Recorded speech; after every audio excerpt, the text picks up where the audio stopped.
As we all know, Slivers will be returning in Modern Horizons, and as an avid Modern Slivers player, I think I was a bit more excited than what most people might consider healthy. Regardless, we have had some crazy cards get spoiled so far, and it's about time to start talking deck tech for Modern Slivers again.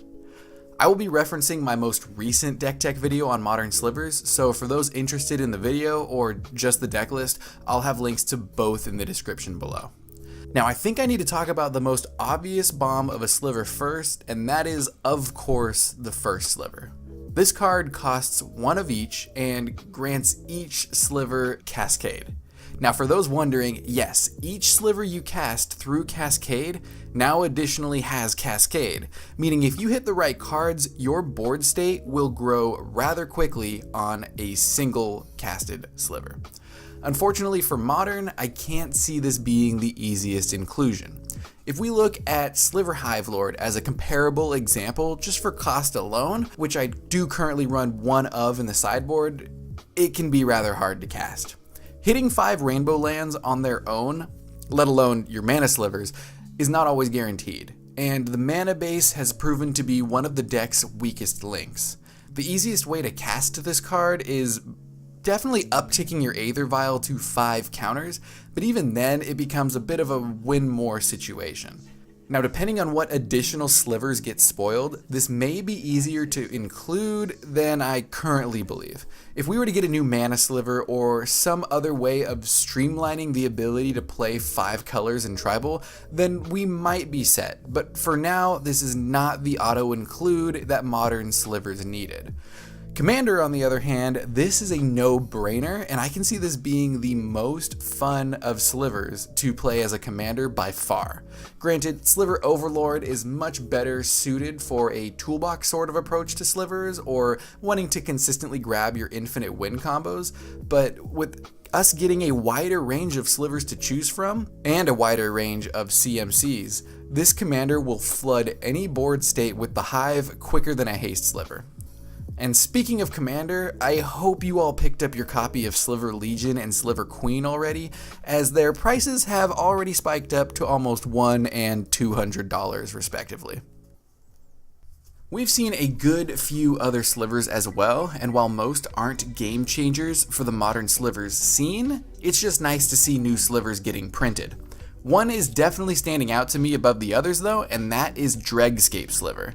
Now, just to start, this card is a 2/2 for 2, something that most slivers in Modern are not. Ignoring the lords that buff themselves, the majority of Modern playable slivers are 1/1s for 2 mana, sometimes putting them a bit behind other creature spells if you don't already have a lord present. That aside, its ability is surprisingly potent when we consider how slivers are extremely weak to basic removal. Against most modern decks, your slivers will be dying guaranteed, even when you're able to hit your diffusion sliver on an opening hand. This means that even when they're gone, your opponent better be exiling them, as we'll be getting every last drop out of a dead sliver. Better yet, this gives us more late game presence as well, as it gives us something to do with our mana once we've dumped our hand outside of just pumping it all into Sliver Hive. Reusing a lord for a turn or granting all slivers flying to swing over a dense board state is definitely going to come in handy, and unless we get another crystalline sliver, Dregscape Sliver is definitely going to make an impact.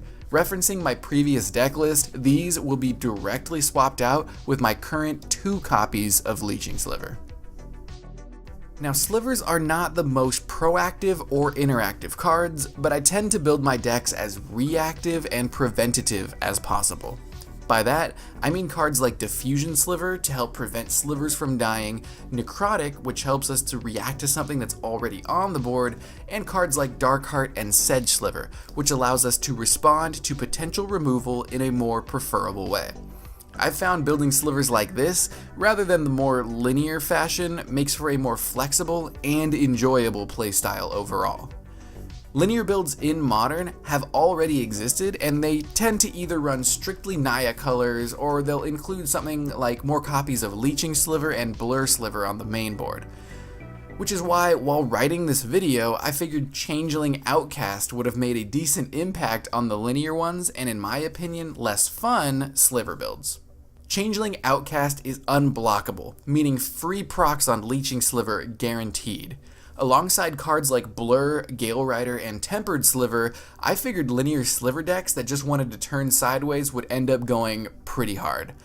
And then, in the middle of making this video, Blur and Gale Rider Sliver just got meshed into one and upgraded, and we've been blessed with Cloudshredder Sliver, and I'm freaking out a little bit.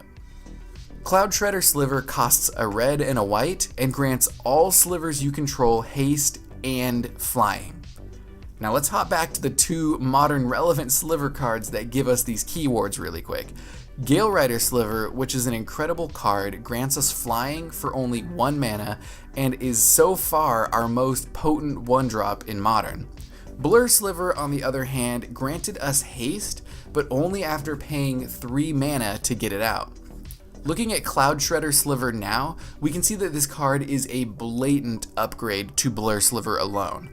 The card's only downside is that it's a 1/1 as opposed to being a 2/2 like Blur.